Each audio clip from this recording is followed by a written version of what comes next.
कल मैंने पढ़ाया था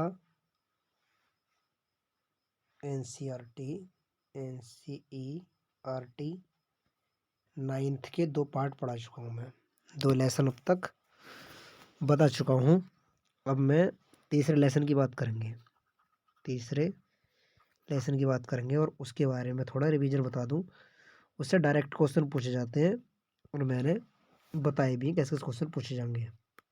इसके बारे में जानकारी दे चुका हूँ और उन सारे क्वेश्चन मतलब जो मैंने पढ़ाया था उसमें एक बार रिवीजन मार लेंगे आप। मतलब डायरेक्टली क्वेश्चन आए हुए हैं ऐसे डायरेक्ट।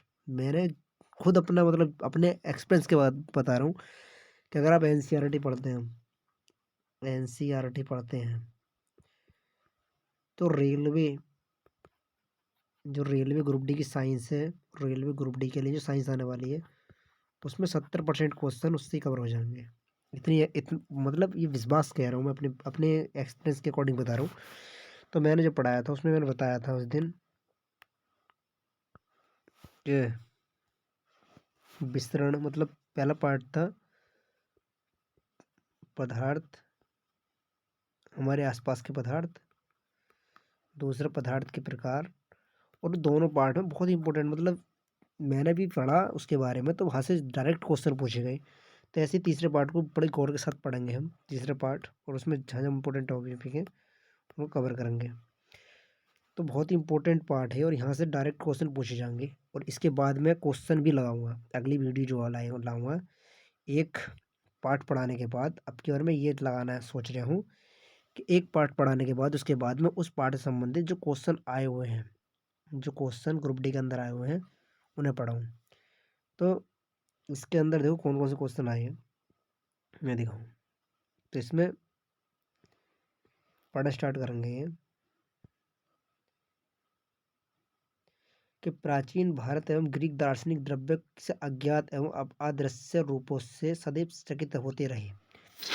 मतलब हमारे जो आसपास के पदार्थ हैं, जितना ही पदार्थ दे रखा है वो सब, जो पदार्थ दे रखा आसपास वो सब क्या है, वो सब द्रव्य है जो हम छू सकते हैं, जिसे स्पर्श कर सकते हैं। जो भी आसपास की चीज़ें दिख रही हैं वो सब क्या है आपस में, सब के सब द्रव्य हैं। यहाँ तक कि हम भी खुद खुद भी द्रव्य हैं। लेकिन हम बने कैसे हैं उसके बारे में हमें ये जानकारी देते हैं वैज्ञानिक। इसके बारे में इन्होंने बताया कि भारतीय दार्शनिक महर्षि कणाद ने प्रतिपादित किया था कि यदि हम द्रव्य मतलब पदार्थ के को विभाजित करते जाएं, मतलब पदार्थ को तोड़ते जाएं, तो हमें छोटे छोटे कण प्राप्त हो जाएंगे। अंत एक सीमा ऐसी आएगी जब प्राप्त कण को पुनः विभाजित नहीं किया जा सकेगा। मतलब एक वक्त ऐसा आएगा जब मतलब ये जो इतने हम जो भी चीज़ है, जैसे अगर हम बायोलॉजी में पढ़ें तो बायोलॉजी में सबसे छोटा कण क्या है, सबसे छोटा कण जो उसका क्या है वो कोशिका। कोशिका उसका सबसे छोटा रूप है। ऐसे ही हर एक पदार्थ, चाहे वो हम मोबाइल जो चला रहे हैं इसमें, चाहे हमारे पास किताब है कुछ भी, तो उसका छोटा छोटा कण क्या है, परमाणु है। ऐसा कण जिसे हम इसे तोड़ते हैं बारीक से बारीक कण में मिलेगा वो परमाणु मिलेगा। ये बात सबसे पहले किसने बताई थी, हमारे ही देश के महर्षि कणाद ने। ये क्वेश्चन मेरे खुद के रेलवे एनटीपीसी का जो एग्जाम हुआ था अभी उसमें आया था ये क्वेश्चन कि किस भारतीय वैज्ञानिक ने या किस भारतीय महर्षि ने ये बात पहले ही बता दी थी कि प्रत्येक मतलब जो पदार्थ है वो छोटे छोटे कणों से मिलकर बना है। ये इतना इंपॉर्टेंट है, आप मतलब विश्वास करो कि मेरे खुद के सेट में आया हुआ है। चाहे तो मैं इसका क्वेश्चन का मतलब स्क्रीनशॉट भी दे सकता हूँ। विश्वास मानो, तो विश्वास पे दुनिया कायम है। अगर तुम मेरा विश्वास मानोगे, मतलब अगर तुम इस पढ़ाई करते रहोगे जैसे मैं बता रहे हूँ, तो शायद तुम इस बार मतलब नौकरी लग जाए ग्रुप डी में। तो ये जो बायोलॉजी में करा रहा हूँ इसके बाद खाली यही नहीं पढ़ाऊंगा, इसके बाद मैं डेली वे डेली क्वेश्चन भी लाऊंगा इन पार्टों से संबंधित। कौन कौन से क्वेश्चन थे जो हमसे पूछे गए हैं, पूछे जा रहे हैं और आगे पूछने वाले हैं इन किताबों से। तो ये इंपॉर्टेंट हो जाता है। महर्षि कणाद से अंडरलाइन कर लेंगे कि महर्षि कणाद ने प्रतिपादित किया था कि यदि हम पदार्थ को विभाजित करते जाएं तो हमें छोटे छोटे कण प्राप्त हो जाएंगे। तो हमारे ही देश की किसने कहा था, महर्षि कणाद ने। आगे देखेंगे इसके बाद वह सूक्ष्म कण अविभाज्य रहेगा। मतलब जो सूक्ष्म सूक्ष्म कण मिलेगा किसी पदार्थ को तोड़ेंगे तो छोटे छोटे कण मिलेगा वो कैसा होगा, अविभाज्य, उसे और नहीं तोड़ा जाएगा। इस अविभाज्य सूक्ष्म कण को उन्होंने परमाणु कहा। किसने कहा, महर्षि कणद ने। आगे भारतीय दार्शनिक पकोदा कात्यायान, मतलब इनके अलावा अगर और कोई नाम पूछा जाए तो कौन सा है, ये देखो यहीं से मतलब डायरेक्ट क्वेश्चन बनते हैं। मैं दिखाऊंगा अभी, मतलब जब प्रैक्टिस कराऊंगा इन क्वेश्चनों की, जब दिखाऊंगा मतलब यहाँ से कैसे कैसे क्वेश्चन आए थे। आगे है, एक अन्य भारतीय दार्शनिक फकूदा कात्यायान ने इस मत को विस्तृत रूप में समझाया था तथा कहा था कि ये कण सामान्यतः संयुक्त रूप में पाए जाते हैं, ये हमें द्रव्यों से भिन्न भिन्न रूपों में प्राप्त होते हैं। ये भी बहुत ही इंपॉर्टेंट है, ये क्वेश्चन भी आ चुके हैं। भारतीय दार्शनिक फकूदा कात्यायान ने जो जो पदार्थ के परमाणु की विस्तृत व्याख्या किसने की थी, तो वो कौन थे? फकूदा कात्यायान। तो ये याद रखना पड़ेगा। आगे देखो, आगे है कि लगभग इसी समय ग्रीक दार्शनिक डेमोक्रिटस एवं लियोसोपस ने सुझाव दिया था कि यदि हम पदार्थ को विभाजित करते जाएं तो एक ऐसी स्थिति आ जाएगी जब प्राप्त कण को पुनः विभाजित नहीं जा सकता। ये सारे के सारे वैज्ञानिक का नाम है, याद रखने। कौन से ग्रीक वैज्ञानिक थे, कौन से भारतीय वैज्ञानिक थे, ये सब याद रखने। तो भारत मतलब विदेशी कौन थे? डेमोक्रिटस और लियोसोपस ने ये बात कही थी। उन्होंने अविभाज्य कणों को परमाणु कहा था। ये सभी सुझाव दार्शनिक विचारों पर आधारित थे। इसके बाद देखो, यहीं तक ये बस इम्पोर्टेंट है, फिर आगे देखते हैं, आगे पढ़ेंगे। आगे ये है, इम्पोर्टेंट होती है यहाँ से। वैज्ञानिक आंतवा एल लोबेजिए ने रासायनिक संयोजन के दो महत्वपूर्ण नियमों को प्रतिपादित किया जिन्होंने रासायनिक विज्ञान को महत्वपूर्ण आधार माना। मतलब हमारे मतलब जो भी हमें, अगर हम कहें केमिस्ट्री के जनक, कोई हमसे कहे केमिस्ट्री रसायन विज्ञान के जनक कौन है, तो एंटोनी वॉन लोवेजियर, ये जो है ये केमिस्ट्री के जनक है, क्योंकि इन्होंने एक ऐसे दो नियम दिए थे जिसमें पूरी केमिस्ट्री को बांध दिया। एक तो था रासायनिक संयोजन का नियम, एक तो रासायनिक संयोजन का नियम दिया था लोवेजियर ने। लोवेजियर एंड जोसेफ एल प्रॉस्ट ने बहुत अधिक प्रयोगी कार्यों के पश्चात रासायनिक संयोजन के नियम को दो नियम प्रतिपादित किए। मतलब इन्होंने दो नियम दिए थे जिसमें पूरी केमिस्ट्री को बांध दिया था। किसने? एंटोनी वॉन लोवेजियर और एल प्रॉस्ट ने। तो एक तो होता है द्रव्यमान संरक्षण का नियम, ये क्वेश्चन भी आया हुआ है कि द्रव्यमान संरक्षण का नियम किस वैज्ञानिक ने दिया था, तो वो देते हैं एंटोनी वॉन लोवेजियर, ऊपर जो लिख रहे हैं उन्होंने। तो ये क्वेश्चन अब द्रव्यमान संरक्षण का नियम क्या है ये पढ़ेंगे। द्रव्यमान संरक्षण का नियम क्या कहता है, देखो यहाँ पे ना है, ये अगले पेज पे, अगले पेज पे देखेंगे तो ये है एंटोनी वॉन लोवेजियर ने जो बताया था वो बात ये लिखी हुई है। इन्होंने एक तो नियम दिया था द्रव्यमान संरक्षण का नियम और दूसरा नियम दिया था स्थिर अनुपात का नियम। तो दो नियम दिए थे, ये क्वेश्चन भी आए हुए हैं कि द्रव्यमान संरक्षण का नियम किसने दिया था, तो हम बात करेंगे एंटोनी वॉन लोवेजियर की, क्योंकि उन्होंने ये नियम दिए थे। और दूसरा नियम स्थिर अनुपात का नियम जो दिया था ये भी उन्होंने ही दिया था। तो लोवेजियर ने द्रव्यमान संरक्षण का नियम, द्रव्यमान संरक्षण है क्या? जो भी चीज़ें मतलब जो भी पदार्थ बना है, कोई पदार्थ वो छोटे छोटे कणों से मिलकर बना है, तो पदार्थ को बनाने वाले जो कण हैं उनकी संख्या को मान लो तुम, द्रव्यमान मान ले मैंने अपनी भाषा में। द्रव्यमान क्या है? जैसे हमारे 5 उंगली हैं तो ये हमारा द्रव्यमान है। अगर हम इन्हें चंद्रमा पर ले जाएं, द्रव्यमान भी मतलब द्रव्यमान कभी चेंज ना होता, कभी भी चेंज नहीं होता है, जबकि क्या कहते हैं भार जगह जगह चेंज होता रहता है। द्रव्यमान संरक्षण नियम में यही पढ़ाया जाता है कि द्रव्यमान नहीं तो बदला जा सकता, ना ही इसे प्राप्त किया जाता है। तो द्रव्यमान संरक्षण के नियम के अनुसार किसी रासायनिक अभिक्रिया में द्रव्यमान को ना तो सृजन मतलब ना तो इसे हम अपनी तरफ से बना सकते हैं, क्योंकि हमारी 5 उंगली 6 उंगली हम नहीं कर सकते, क्योंकि हमारा द्रव्यमान है, हम इसे बढ़ा नहीं सकते। वजन हम बढ़ा सकते हैं, वजन हमारे हाथ में है। ना तो सृजन किया जा सकता, ना ही विनाश, मतलब ना ही हम इसे बना सकते, ना ही इसका नाश कर सकते हैं। आगे देखो, इसमें है स्थिर अनुपात का नियम। स्थिर अनुपात का नियम दिया था। स्थिर अनुपात का नियम ये था कि यदि हम मतलब कोई जल घोल रहे हैं H2O में क्या होता है कि ऐसे समझ लो, इसमें एक एक अणु तो ऑक्सीजन का है और 2 अणु हाइड्रोजन के हैं। एक अणु तो मतलब एक अनुपात में तो ऑक्सीजन घुली है और 2 अनुपात में हाइड्रोजन। तो ऑक्सीजन और हाइड्रोजन का जो अनुपात है हर एक अवस्था में सेम ही होएगा, चाहे हम इसे मतलब कहीं पे भी ले जाएं, कितना ही भी कर लें। लगा लो हम इसे 2H2O कर लें, 2H2O तो ये हो जाएगा, लगा लो 4 और ये रह गया 1, मतलब ये भी ना है ऐसा ना, फिर ना ये भी तो 2 हो जाएगा, क्योंकि इसकी गुणा भी इससे हो जाएगी, तो 2 हो गया। तो इसे 2 से काटेंगे तो 2 1 2 और 2 2 4, तो हमेशा इसका जो रेशियो रहेगा वो कितना रहेगा? 2:1। या 1:2 जो ऑक्सीजन है, मैंने उल्टा लिख दिया था, 2:1 रहेगा हमेशा इसका रेशियो। ये स्थिर अनुपात का नियम, तो हम इसे किसी भी अवस्था में ले जाएं, पानी का जो अनुपात रहेगा वो समान ही रहेगा। ये बात किसने बताई थी? ये भी एंटोनी वॉन लुइस ने बताई थी।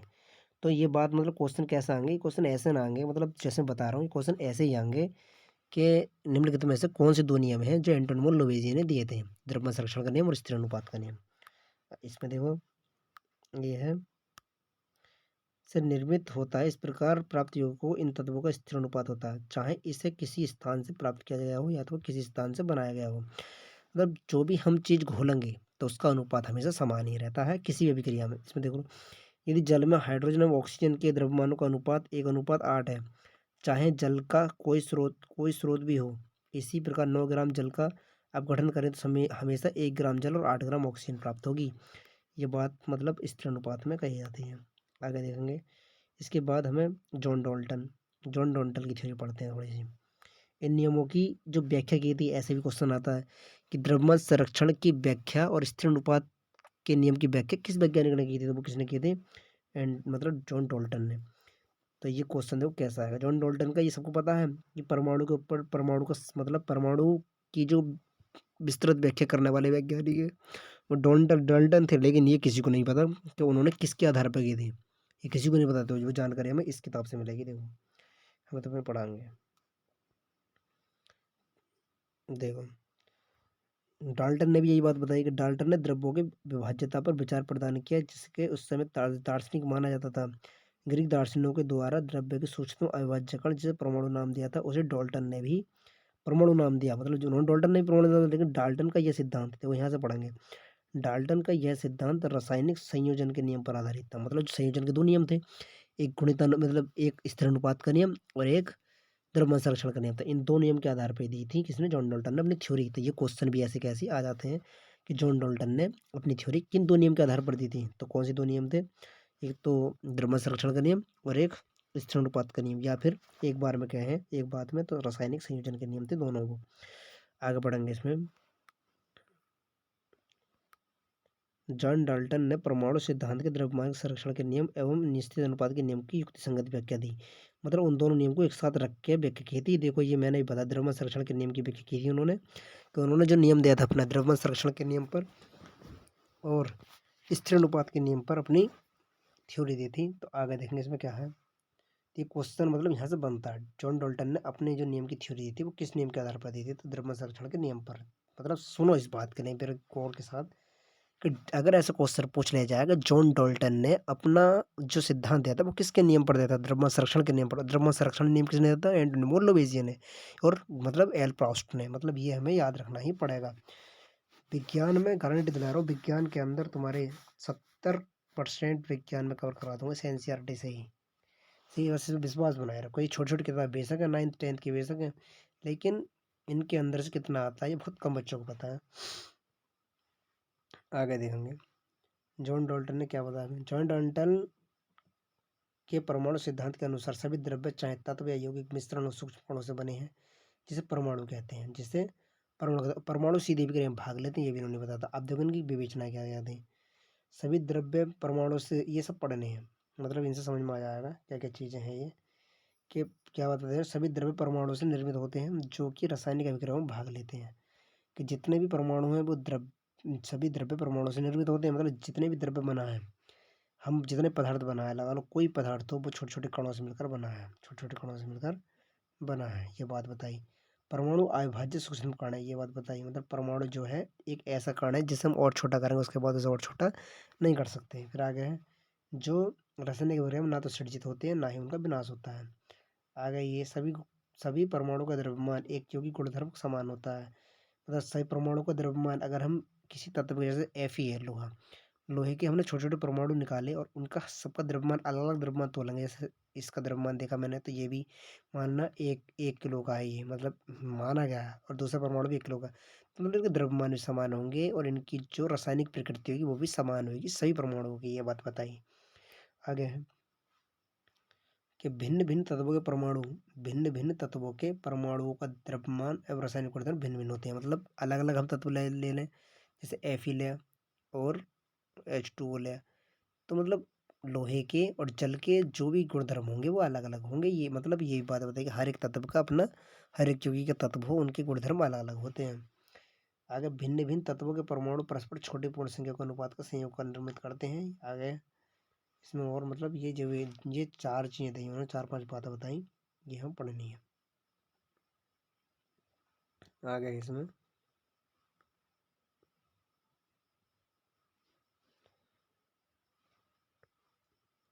परमाणु क्या होता है। परमाणु देखो, परमाणु क्या चीज़ है, ये सबसे मेन चीज़, ये बहुत अच्छी बात बताई उन्होंने। परमाणु यहाँ पर क्या चीज़ है, देखो इन मतलब क्या आपने कभी किसी इमारत की दीवार बनते देखी है। इन इमारत पर एक कमरा कई कमरों के समूह से एक इमारत बनती है। उस विशाल इमारत की रचनात्मक इकाई क्या है। किसी बांबी की रचनात्मक इकाई क्या होती है। यह रेत का छोटा कण होता है। इस प्रकार सभी, तो बांबी जो है नहीं, ये तुमने सुना तो होगा, मतलब देखा ना होगा। सांप, सांप देखें, सांप जो होते हैं इस तरह का होता है उनका घर, सांप का। और उनके अंदर रहने वाले सांप जो होते हैं वो छोटे छोटे छोटे छोटे कणों से मिलकर बने होते हैं। इसे मतलब तो उसे बांबी कहते हैं, जिसमें मतलब सांप रहते हैं जंगलों में। तो ऐसे बहुत सारे हुए हैं और उनके अंदर रह में ये जंगलों में सांप रहेंगे। तो ये छोटे छोटे छोटे छोटे कणों से मिलकर बने होते हैं। छोटे छोटे कणों से, जैसे चींटी की चींटी जो कर देती है इतने छोटे छोटे कण, वो छोटे छोटे कणों से मिलकर बने होते हैं। और छोटे छोटे कणों से क्या हो जाता है, एक पूरा बहुत बड़ा ये बन जाता है, बहुत बड़ा बन जाता है एक बार में।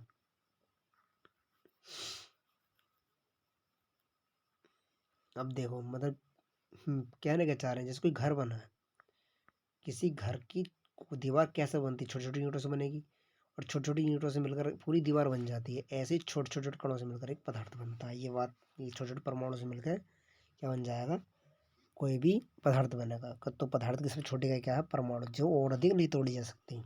अब परमाणु कितने बड़े होते हैं, परमाणु कैसे नापा जाएगा, तो इसके बारे में जानकारी दे रखी है। परमाणु बहुत छोटे होते हैं, परमाणु बहुत छोटे होते हैं। ये किसी वस्तु जिसको हम कल्पना की तुलना नहीं कर सकते से भी छोटे होते हैं। लाखों परमाणु जब एक के ऊपर एक चट्टे के ऊपर रखे जाते हैं तब बड़ी कठिनाई से कागज की शीट जितनी मोटाई बन पाती है। मतलब कहीं हम लाखों की संख्या में परमाणु रखेंगे तो एक कागज की पतली शीट के बराबर रखी जाएगी। तो परमाणु की त्रिज्या नैनोमीटर मापी जाती है। क्वेश्चन आया हुआ है कि परमाणु त्रिज्या किस में नापी जाती है। परमाणु की त्रिज्या जो नापी जाती है नैनोमीटर में नापी जाती है। परमाणु के नाभिक जो नापा जाता है वो फर्मी मीटर में, वो फर्मी मीटर में नापा जाता है। आगे देखेंगे, डबल पेज बढ़ गए। इसमें कुछ मतलब दे रखे हैं। 10 की पावर 10 होती है हाइड्रोजन परमाणु की, 10 की पावर 9 होती है जल के अणु की, 10 की पावर 8 होती है हेमोग्लोबिन अणु। हेमोग्लोबिन हमारे खून में पाया जाता है, रक्त में। 10 के पावर -4 रेत के कण में, 10 के पावर 3 चींटी के कण में, 10 के पावर 1 सेब के कण में। अब आगे देखेंगे, जब परमाणु का आकार इतना सूक्ष्म है कि हम इसे नगण्य मान सकते हैं तो हम इसके बारे में क्यों सोचें। मतलब 10 की पावर 9 जो होती है ना, इतनी छोटी होती है कि ना के बराबर, कहीं हो ही नहीं, दुनिया में अस्तित्व नहीं है। अगर हम कहना कि सब परमाणु इतनी छोटी, हम इसे माने ही ना, नगण्य मान लें, तो ये दुनिया कैसे बनी, ये सपोज करो कि छोटे छोटे कणों से मिलकर बनी है और हम उसे नगण्य नहीं मान सकते। तो इसलिए ये बात इसमें लिखी हुई है। हम इसके बारे में इसलिए सोचते हैं क्योंकि हमारा पूरा विश्व भी परमाणु से बना होता है, चाहे हम उन्हें देख नहीं सकें फिर भी यह विद्यमान है। हमारे प्रतिक्रियाकलाप पर उनके प्रभाव पड़ता रहता है। हम आधुनिक तकनीकी की सहायता से तत्वों की सहायता के अवधित प्रतिबिंब की दिखा सकते हैं। देखो परमाणु कैसे होते हैं, परमाणु ऐसे होते हैं, ऐसे ही दिखाया गया है। ये परमाणु की शीट है, सिलिकॉन परमाणु है। अब देखो मतलब एक सपोज करो, ब्रह्मांड में एक परमाणु मिला मुझे, एक एक परमाणु मिला जिसका क्रमांक मैंने एक ही दे दिया कि ये परमाणु क्रमांक इसका एक है। फिर मुझे दूसरा परमाणु मिला, उसका नंबर मैंने 2 दे दिया, फिर 3 4, मगर ये मिलते चले गए लेकिन हमें इनके ना तो कोई पता था कि इनका नाम क्या है, ना इनको कोई प्रतीक पता, अता पता कुछ नहीं। मतलब क्या चीज़ है क्या ना, 1 2 3 4 करते रहे। मतलब अगर हमें ज़रूरत पड़े, बोले एक नंबर वाले की ज़रूरत पड़े तो एक नंबर वाले को उठा लेंगे, मतलब कुछ पता नहीं था। मतलब तो हमें इन्हें एक मतलब सिस्टम में व्यवस्थित करने के लिए हमें इनके नामकरण की ज़रूरत थी, इनके प्रतीक की ज़रूरत थी कि इनके कुछ सिंबल होने चाहिए ज़रूर। तो इन सिंबल होना जरूरी था इसका। तो सिंबल देखो किसने बनाए थे। आगे देखो सबसे पहले प्रतीक किसने बनाए थे इनके लिए।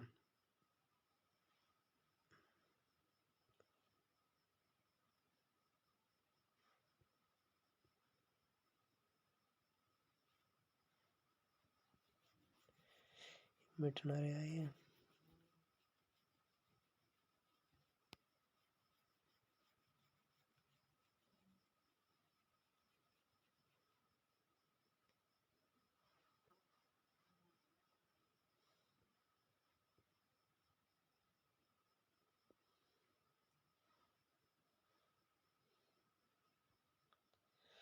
देखो इन प्रतीक किसने बनाया। डाल्टन ऐसे प्रथम वैज्ञानिक थे जिन्होंने तत्वों के प्रतीकों का प्रयोग अत्यंत विशिष्ट रूप से किया। देखो ये क्वेश्चन भी आया हुआ है कि सबसे पहले प्रतीक किसने बनाए थे इनके, तो वो बनाए थे जॉन डाल्टन ने। डाल्टन ही एक ऐसे वैज्ञानिक है जिन्होंने सबसे पहले प्रतीक बनाए थे। अब आगे देखेंगे मतलब तत्वों के प्रतीक किसने बनाए, ये क्वेश्चन भी आ जाते हैं ऐसे ऐसे। तो किसने बनाए, जॉन डाल्टन ने। उन्होंने उन्होंने किसी तत्व के प्रतीक का प्रयोग किया। यह तो प्रतीक उस तत्व की एक निश्चित मात्रा की ओर इंगित करता था। अर्थात यह प्रतीक तत्व के एक परमाणु को प्रदर्शित करता था। बर्जीलियस, देखो आगे एक नाम हो रहा है बर्जीलियस। बर्जीलियस ने इन तत्वों के ऐसे प्रतीक का सुझाव दिया जो उन तत्वों के नामों के साथ साथ दो अक्षरों से प्रदर्शित होता है, जो आजकल हम यूज कर रहे हैं। सोडियम के लिए एन ए, सोडियम के लिए हमने एन ए यूज करा है। तो इसमें एक तो देखो बड़ा कैपिटल लेटर है, एक छोटा। तो ये जो नाम दिया था वो किसने दिया था, बर्जीलियस ने। और डाल्टन ने सिर्फ प्रतीक माने थे। सही, परमाणु के आधार पर जैसे हाइड्रोजन के एक परमाणु तो एक बूंद की बना दी, कार्बन का गोल गोल कर देते। सब ये जो दिया था, ये वाला जो दिख रहा है, ये डाल्टन ने दिया था। ये सुझाव किसने दिया था, डाल्टन ने, कि हम हाइड्रोजन के एक परमाणु तो हम उसका एक बिंदी बना देंगे। मतलब कॉपर के लिए सी बना दे, गोल्ड के लिए जी बना दे। ये किसने दिए थे, ये वाली सारा नहीं देख रहे हैं हम। मतलब कोई हमें तत्व मिलते गए, उनके नाम तो हमें पता ना, तो नाम बनाने के लिए उन्होंने इस तरह का एक फॉर्म बनाया उन्होंने के साथ हमें हाइड्रोजन का एक परमाणु तो एक बिंदी बनाते हैं। इस तरह से मतलब उन्होंने सजाया। लेकिन जो आजकल की पद्धति यूज हो रही है, जैसे सोडियम के लिए एन लिख देते हैं, तो वो एन किसने बनाया था, तो वो बनाया था बर्जीलियस ने। आगे इसके बारे में पढ़ेंगे।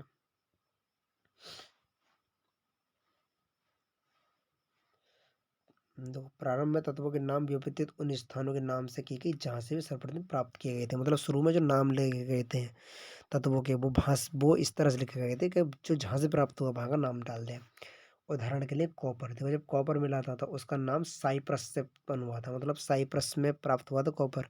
साइप्रस कोई जगह का नाम है, तो इसलिए उसका नाम कॉपर रख दिया। कुछ तत्वों के नामों को विशिष्ट रंगों से लिया गया। मतलब कुछ ऐसे तत्व हैं जिनका उनके रंगों के लिए, जैसे स्वर्ण, स्वर्ण का अर्थ होता है गोल्ड, और गोल्ड का अर्थ होता है पीला। गोल्ड का अर्थ क्या होता है, पीला। तो रंग के आधार पर गोल्ड का नाम रखा गया है। आगे देखेंगे international union international union of pure and applied chemistry, full form भी पूछ ली जाती है। एक अंतर्राष्ट्रीय वैज्ञानिक संस्था है जो कि तत्वों के नामों, प्रतीकों, मात्रकों की स्वीकृति प्रदान करती है। अधिकतर तत्वों के प्रतीक उन तत्वों के अंग्रेजी नामों के एक या दो अक्षरों से बने होते हैं। किसी प्रतीक के पहले अक्षर को सदैव बड़े में, दूसरे अक्षर को छोटे में लिखा जाता है। तो ये तो हमने देखा होगा। देखो एन ए, ये एन कैपिटल, ये छोटा। तो पहला अक्षर बड़ा, दूसरा अक्षर छोटा। एन ए नाइट्रियम होता है। सी यू साइप्रस हो गया, सही है। और ऐसे ही एजी, एजी का क्या होता है, अर्जेंटम, इसे कहते हैं अर्जेंटम। और ऐसे ही बहुत सारे मैं बताऊंगा जैसे जैसे याद आते रहेंगे मुझे बीच बीच में। आगे देखेंगे उदाहरण के लिए हाइड्रोजन के लिए एच लिखा, एल्यूमिनियम के लिए ए एल, मतलब ए कैपिटल एल छोटा, ऐसे नहीं लिखते हैं। देखो एल्यूमिनियम के लिए, कोबाल्ट के लिए सी ओ, सी ओ ऐसे नहीं लिखते हैं, इसका सी ओ सी बड़ा, ओ छोटा। आगे देखेंगे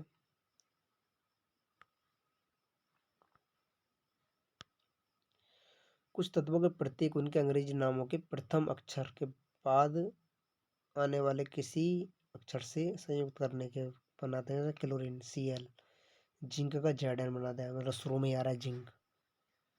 ऐसे ही मतलब इसके बारे में पढ़ेंगे थोड़ा थोड़ा। अन्य तत्वों के नामों के Latin Germany Latin German Greek भाषाओं में उनके नाम बनाए गए। उदाहरण के लिए आयरन का एफी, आयरन कहते हैं आयरन है, लेकिन प्रतीक उसका एफी है। उसके लैटिन नाम फेरम से उत्पन्न हुआ। ये बात भी इम्पोर्टेंट है, ये बात मतलब छोटी छोटी बातों की नोट करना है हमें बस इसके अंदर। मतलब फेरम अगर हमसे पूछ ले एफी, जबकि इसका नाम तो एफी है लेकिन लैटिन भाषा में इसका नाम क्या है, फेरम। ऐसे तो बता रहा हूँ मैं, मतलब एयू का नाम मालूम मुझे खैर, लेकिन एजी का अर्जेंटम है, सीयू का कॉपर है, साइप्रस चला गया, साइप्रस हो गया इसका।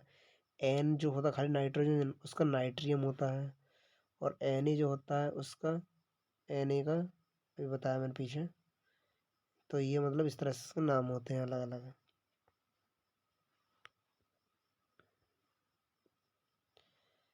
तो अगर हमसे कहे कोई आयरन का जो लैटिन नाम वो क्या है, फेरम। ये क्वेश्चन आए हुए हैं, मतलब एफी का जो लोहा है उसका लैटिन नाम क्या है, फेरम। इसी प्रकार सोडियम, सोडियम का एन ए है, देखो नेट्रियम मैकेनिकली नेट्रियम होता है, इसका नाम क्या है, नेट्रियम। और पोटेशियम को के से दर्शाते हैं, लेकिन पोटेशियम का अक्षर पी है, दर्शाते के से है, तो इसका नाम क्या है, केलियम। तो ये सब क्वेश्चन आए हुए हैं पिछली बार ग्रुप डी में, मैंने खुद पेपर में देखे हैं ये। आगे देखेंगे। इस प्रकार प्रत्येक तत्व का एक नाम एवं एक अद्वितीय रासायनिक प्रतीक होता है। ये क्वेश्चन हम पढ़ने हैं यहाँ से, ये मतलब इम्पोर्टेंट है ये बात कि मतलब एफी का नाम क्या था। अब एक परमाणु द्रव्यमान, परमाणु द्रव्यमान के लिए क्या मानक नापा गया। परमाणु डाल्टन के परमाणु सिद्धांत की सबसे विशिष्ट विकल्पना ये थी कि परमाणु का द्रव्यमान भी का मतलब संकलन में परमाणु द्रव्यमान की थी। उनके अनुसार प्रत्येक तत्व का एक अभिलाक्षणिक परमाणु द्रव्यमान होता है। उन्होंने परमाणु द्रव्यमान सबसे पहले किसने बताया, तो ये जॉन डाल्टन ने बताया। उनके अनुसार प्रत्येक तत्व का एक अभिलाक्षणिक परमाणु द्रव्यमान होता है। डाल्टन का सिद्धांत स्थिर अनुपात के नियम को इतनी भली बातें समझाने में समर्थ था कि वैज्ञानिक इसे प्रेरित होकर परमाणु द्रव्यमान को मापने की और अग्रसर हुए। मतलब उनमें होड़ सी लग गई। ये बात पता होता है कि उन्होंने ये बात का अच्छी तरह से व्याख्या कर दी किसकी, स्थिर अनुपात के नियम की, कि इसका जो मतलब द्रव्यमान का अनुपात है हमेशा बराबर रहता है। इसकी व्याख्या की थी किसने, जॉन डाल्टन ने। आगे, चूंकि एक परमाणु के द्रव्यमान को ज्ञात करना अपेक्षाकृत कठिन कार्य रहता है, इसलिए रासायनिक संयोजन के नियमों का उपयोग एवं उत्पन्न हुए विभिन्न सापेक्ष परमाणु द्रव्यमान को ज्ञात किया गया। देखो जी, कुछ तत्व दे रखे हैं, उनके नाम है ये आगे है।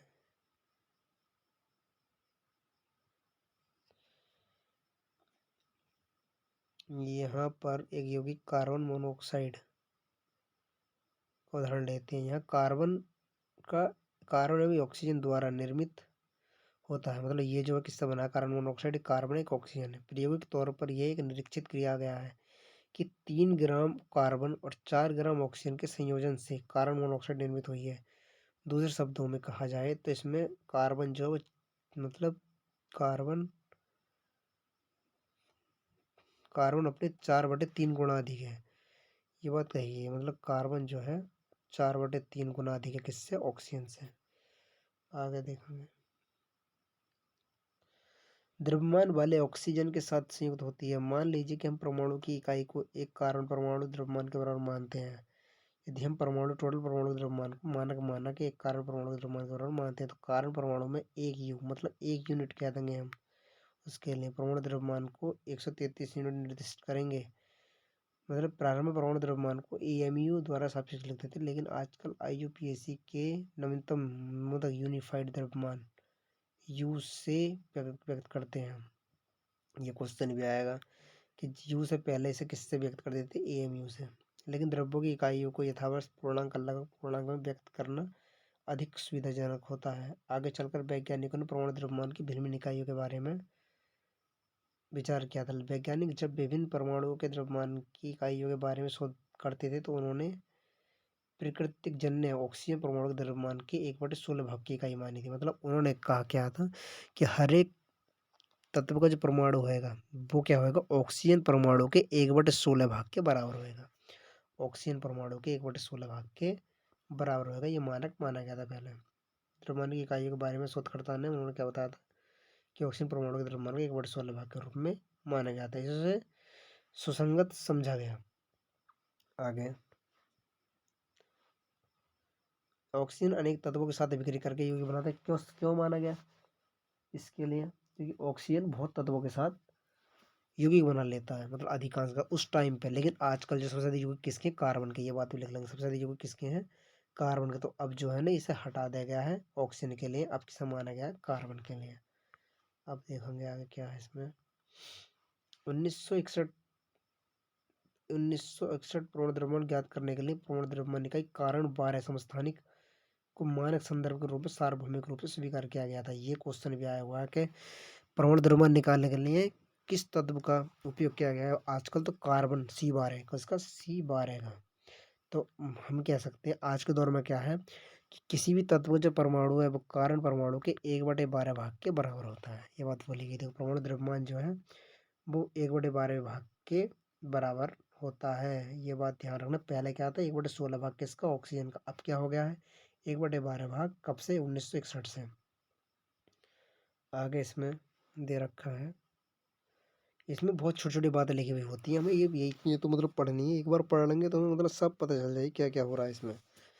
कल्पना कीजिए कि एक फल विक्रेता बिना मानक भार के फल बेच रहा है। वह तरबूज को लेकर कहता है कि इसका द्रव्यमान 12 इकाई है। 12 तरबूजी इकाई मतलब 12 फल द्रव्यमान में से वह तरबूज के 12 बराबर टुकड़े करता है, तो पता पाता है कि उसके द्वारा बेचे जा रहे प्रत्येक फल का द्रव्यमान तरबूज के एक टुकड़े के द्रव्यमान के सापेक्ष। ये एग्जाम्पल दे रखा है, मतलब ये इतना गौर से पढ़ने की जरूरत है नहीं, मतलब क्योंकि एग्जाम्पल मात्र है बस ये एग्जाम्पल ही है बस, और कुछ ना है ये। तो ये बात ध्यान रखनी है, जो परमाणु का द्रव्यमान है वो अब क्या है, कारण परमाणु के 1/12 भाग के बराबर है। अगला पेज देखेंगे।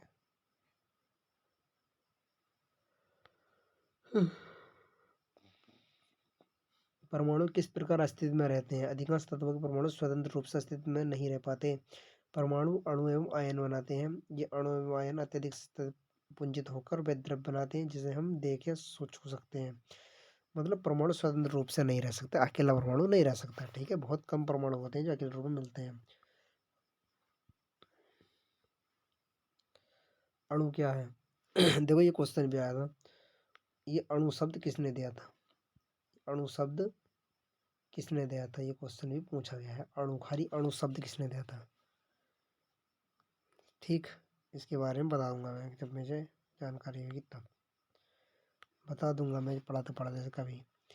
साधारणतः अणु एक ऐसे दो यौगिक दो परमाणुओं मतलब दो परमाणुओं के जोड़ने से मिलता है। अगर परमाणु परमाणु जोड़ दूं मैं, दो परमाणु परमाणु जोड़ूंगा तो मुझे क्या मिलेगा, अणु मिलेगा। सही है।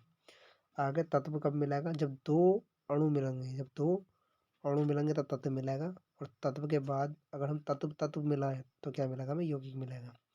तत्व का तो हमने पिछले मतलब पाठ में पढ़ा है। तत्व शब्द का प्रयोग किसने करा था, सबसे पहले बॉयल ने, रॉबर्ट बॉयल ने तत्व शब्द बताया था। जैसे ऑक्सीजन है, ये है, मतलब ये चीज़ें बता दी थी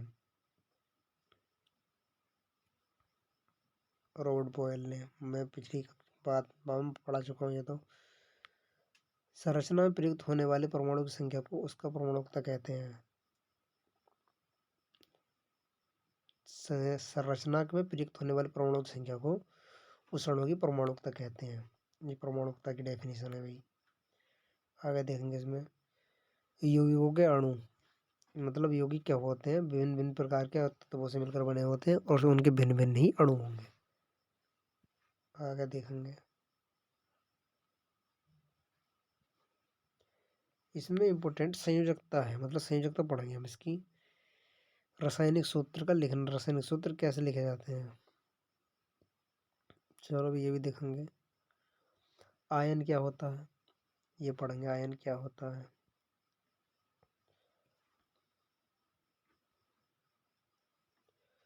धातु एवं अधातु युक्त यौगिक आवेशित कणों से बने होते हैं। इन आवेशित कणों को आयन कहते हैं। आयन एक आवेशित परमाणुओं का एक ऐसा समूह होता है जिस पर नेट आवेश विद्यमान होता है। मतलब ये जो है एक ही प्रकार के एक ही दिशा में, मतलब ये क्या करेंगे, एक ही दिशा में चुंबकीय गुण उत्पन्न कर देते हैं, आकर्षण करना, तो मतलब आयन कहलाते हैं वो चीज़ें, आयन कहलाएंगी। आगे देखो रासायनिक सूत्र कैसे लिखे जाते हैं। रासायनिक सूत्र जैसे हम H2O लिखते हैं हमेशा, जैसे H2O लिखते हैं, कभी भी OH2 क्यों नहीं लिखते हैं, तो इसकी जो वो है वो बताई गई है कैसे कैसे लिखेंगे इनके लिए।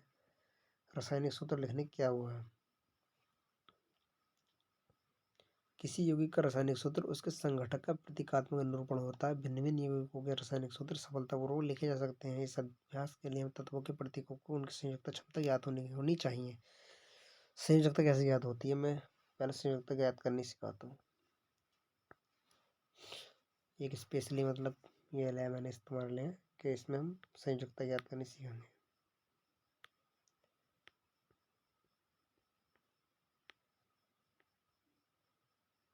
वही संयोजकता कैसे ज्ञात करेंगे,